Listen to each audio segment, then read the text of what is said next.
to the all-new, all-different #1 Comics podcast. We are at our very first bonus episode. That's right. We're going to take a break from the normal format for this episode. Of course, we will still have our weekly episode out. Don't worry about that. This is just a nice little bonus to talk about The Last of Us, American Dreams, issue #1 from Dark Horse Comics. I'm Dan. Sitting across from me is Bob. Say hello, Bob. Hi, Bob. We are going to talk about Dark Horse's The Last of Us, American Dreams. We thought it would be nice and topical and a fun book in case you want to get your hands on a copy to talk about this week as the HBO series The Last of Us wraps up with its final episode coming this Sunday. Yes. Bob, this is The Last of Us, American Dreams. Came out back in 2013, I believe. Let's talk about this thing. Did it come out before or after the video game? I believe after. That makes sense. I don't have a whole lot of backstory here. Again, this is a bonus episode. I'm not really going to go over the creators or anything like that. We're just going to talk about the issue at hand. This obviously is an older issue, so it's not our typical new #1 comic that's out in comic shops this week type of deal. Something a little bit different. But nonetheless, we wanted to talk about it. So, this book opens up with Ellie on a bus arriving at her destination of what I'm assuming must be a Fedra school. Ellie gets punched right as she walks in and put in a headlock by another. Ellie talks a whole ton of shit, even though she's the one getting beat up, until Riley comes and saves her. Ellie acts tough again and tells Riley she had it covered by herself as she retrieves her Walkman. Riley runs away and Ellie gets summoned to an office. She gets in trouble as the, person who brings her into the office goes over her record and also goes over the fight she just ended up in. And Ellie finds out that Riley stole her Walkman. Ellie confronts Riley at a cafeteria table and gets her Walkman back as Riley tells Ellie that she has shit taste in music. Ellie is woken up to some noise, which is Riley escaping, as she demands that Riley show her how to escape too. The two finally exchange names as the issue ends with them hopping over a high fence. Did I miss anything there, Bob? No, you did not. It's a pretty linear story, pretty straightforward. It is. It's definitely not very much like the books we've covered here on the podcast. It's written a different way. Now, maybe that's just having a good 10 years separating comics now from comics back then. Could be something like that. I don't know. It's a very visual-driven book. Yeah, absolutely. Definitely. Not a whole lot of dialogue in this thing. With that being said, let's get into the story really quick. What did you think about the beats of this story? Again, there's not very many story beats there. No. There's, I could probably count on one hand, 2, 3, 4, 5 maybe. The story beats, and being that this is the first time I read this, they do a good job of going from, Ellie being on the bus, her getting taken into the, what did you call it? Fedra camp, Fedra school. Yeah. And then, getting the new girl or new guy hazing, yes. Which seems to happen, and, her acting tough, and, her eventually getting the respect of Riley, and I guess them becoming, you can't really say friends at the end of this issue, but, acquaintances. Yes, absolutely. Yeah, it just kind of moves along at a really fast pace. We don't do a lot of explaining anything. It just kind of hits. It's just Ellie on that bus, arriving there, getting into the fight, getting in trouble, kind of confronting Riley, and then escaping. That's really the whole story here in this book. Now, this is a 1 of 4, so the next 3 issues maybe really go somewhere with the story, but of course, We're just here to talk about this first issue. How did you feel about the narrative here? Again, not a whole lot to pull from. There's not much of a narrative. No. I think everything that I just explained was the narrative. So it worked fine in its nice, tight little package for me. But yeah, there's not a whole lot going on here. Well, and just to expound on the narrative, I mean, being that this is a visually driven book, Yes. you know, considering we get a few pages before we even get the first piece of dialogue, but you know, the narrative shows that this is a a bleak world almost, you know, where everything except for that little I still can't remember what you called it. Fedra. Is, you know, pretty much the only thing there. Sure. And as I know you said you've watched the first episode of the show, you haven't really gone back yet. You're waiting for it to end before you go back. So Fedra is kind of like the, I don't know, government agency or whatever that's taking control of these cities after the collapse of society, basically. So the school that Ellie is in is controlled by Fedra. She's kind of in training to be a part of Fedra or whatever in the hierarchy there. Fedra kind of gives you your job type of thing unless you're on the fringes of society. I guess that's kind of how it works. They're like the neo-government that's popped up after this apocalypse or whatever. I do like and I don't know, question the fact that there's not any talk of the infected or whatever in this book at all. There's no talk of an apocalypse or anything happening at all. The only thing that you see is in the back of a panel there where Ellie's bus is letting off. You see something about, being mindful of infected or something like that, just in the background there. So it's not discussed. It's not talked about. There's obviously no infected characters. I assume as the series goes on here in these next 3 issues, they'll probably dive more into that. But yeah, for this being like a zombie book and to have absolutely no zombies or mention of zombies in the first issue is pretty interesting. I think that they were really banking on the fact that people had either played the game or really were familiar with the source material there. So I think that that's pretty interesting. Let's talk about the dialogue a little bit. How do you feel about the dialogue? Again, I hate to say it. There's not really any dialogue here. There's a couple of things. I feel like everything that was said, we've already kind of repeated. So, this is, again, it's a very visual story.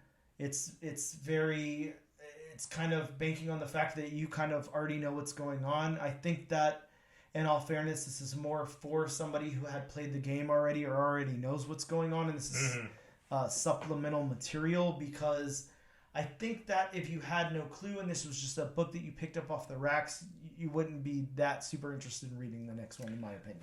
Well, no, because it would be touted as a zombie book, but as we see in issue 1, there's no zombies. Yeah, it's kind of interesting how they do that.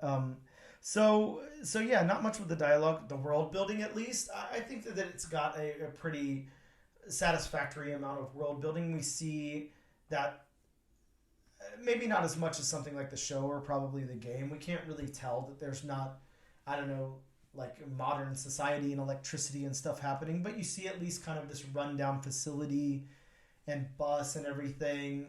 You see that it's a little less organized than something would be probably like now. It seems more like a juvenile detention center or something than like a school or government agency. So I think that the world building really works. I think it looks really nice and drab and everything. Of course, that's more the artwork and everything than the story, but I think that the world building does work here. I just, like we kind of talked about a minute ago, I would like to see some of the infected, at least somebody.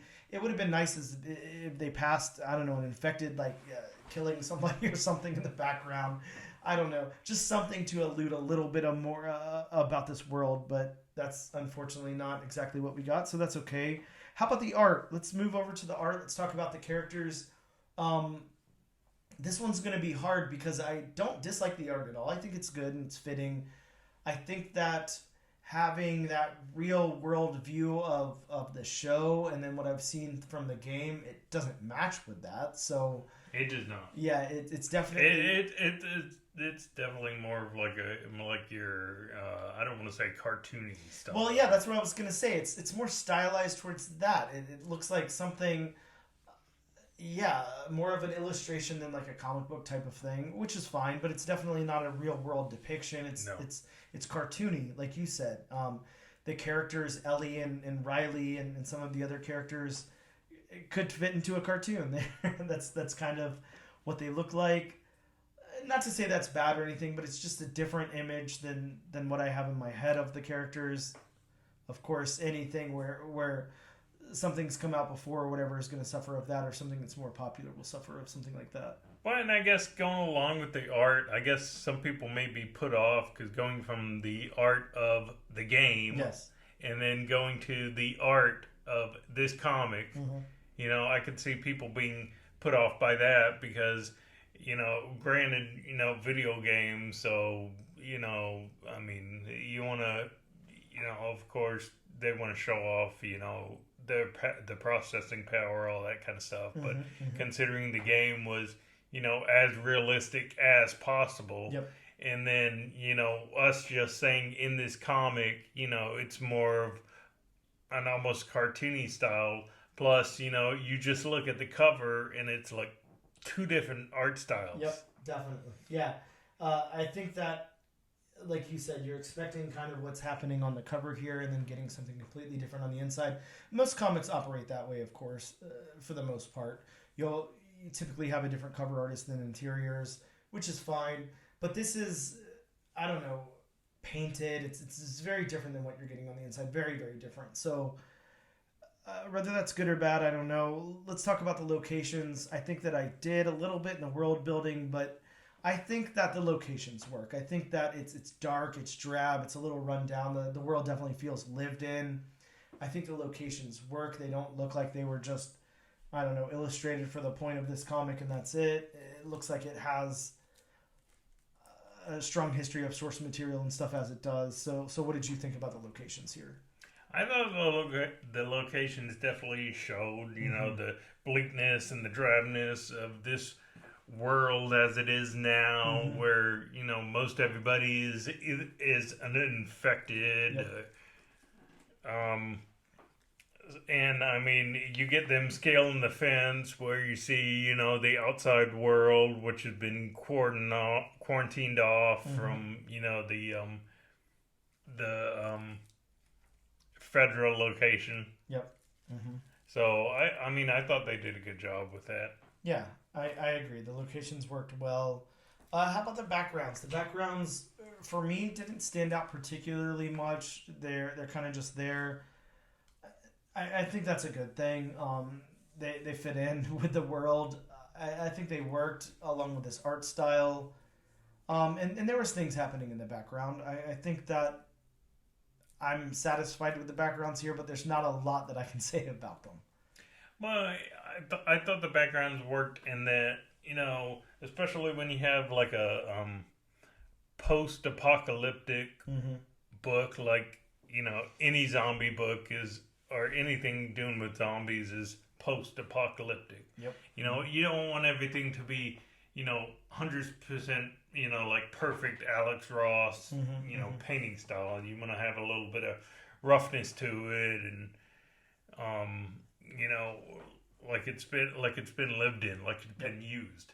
So I definitely think the background art style in this book works for what it is. Yeah, completely agreed. It works with the style here. So last thing we're going to talk about with this book is the colors. Bob, before I give my thoughts, you have any thoughts on the colors here? I mean, in just, definitely, in a book like this, you want to use darker colors, you want to use darker tones, for the characters, you kind of want to use those lighter colors, to give a, sense of hope. Yep. So I think the colors work. I think the colors work well for this style of book.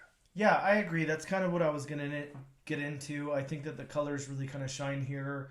They really help tell the story in a way that we have like a lack of dialogue and a very linear story that doesn't go all over the place. There's not a whole lot of world building or anything. I think the colors make up for quite a bit of that here. They kind of shine. So I appreciate the colors here. Whoever did the colors on this book did a wonderful job. And again, this being a bonus episode, we're not going to go into too much. We just kind of wanted to talk about the book for anybody who it's inaccessible towards. Of course, as we talked about on the podcast before, we talked a little bit today. This book just continues to rise in price, so it's not something you're going to go find in a dollar bin somewhere. You really got to shell out upwards of $250 for a copy of this thing now. So just a good book that we could talk about, that we actually have sitting in front of us, that we could kind of break down in case you are seeking out a copy, in case you're on the fence about getting one. Hopefully we could help a little bit. Now, I will ask the question, does this book make you want to move on to the second part of this 4-part miniseries? Personally, for me, I'm gonna give it a pass, just for the simple fact that, if like we said, if I were to just randomly pick up this book, not knowing it was a game or anything like that, and being that it's just supposed to be a zombie book without any zombies. Yep. If I had played the game, I would have picked it up, but just on the comic, I wouldn't go to issue number 2. Yeah, I kind of agree with that. I do want to know what happens, but I also feel like I already know what happens because of the lore in the show and everything. So I kind of agree with you. Look, I have this book in front of me. This is my personal copy. Now, I wouldn't be spending the $80 to $150 on issue number 2 that it probably is on the secondary market now. So it definitely doesn't do that much for me. I'm happy I have this copy, but it's not anything that I would go out and seek the second issue for unless I happen to find it somewhere very cheap, $5 or $10 or whatever, sure. But yeah, as far as reading the second issue, I might check it out digitally. I'm not that stoked on it. I'd give it like an in-between. I'm in between where you are and really stoked about it. So it's just kind of whatever. Not a bad read at all, but not very impactful either. Just kind of there. So anyways, guys, that was our discussion on The Last of Us American Dreams #1 from Dark Horse Comics. In our first bonus episode here of All New, All Different #1 Comics. We really appreciate you guys stopping by and checking us out. Of course, you can find us on social media at Instagram under ANAD_1 Comics Podcast, on Twitter at ANADNO Comic Pod, on TikTok at ANAD1 Comics Pod, and on YouTube under the Comic Book Channel. We do a giveaway every single week where we give away a comic book that is either the issue that we reviewed, which sadly will not be this one. Sorry, this isn't one that we're going to be giving away. But if you'd like to be entered to win one of our past reviewed comics or just a cool comic, please use the hashtag AllNewAllDifferentNation on a social media post of your choice to be entered in for that giveaway. And again, if you guys have any suggestions for future episodes on comic books that you would like for us to cover, please leave that as a comment on Spotify, on YouTube, or on social media. Thank you guys so much for tuning in for this bonus episode, and we'll see you next time.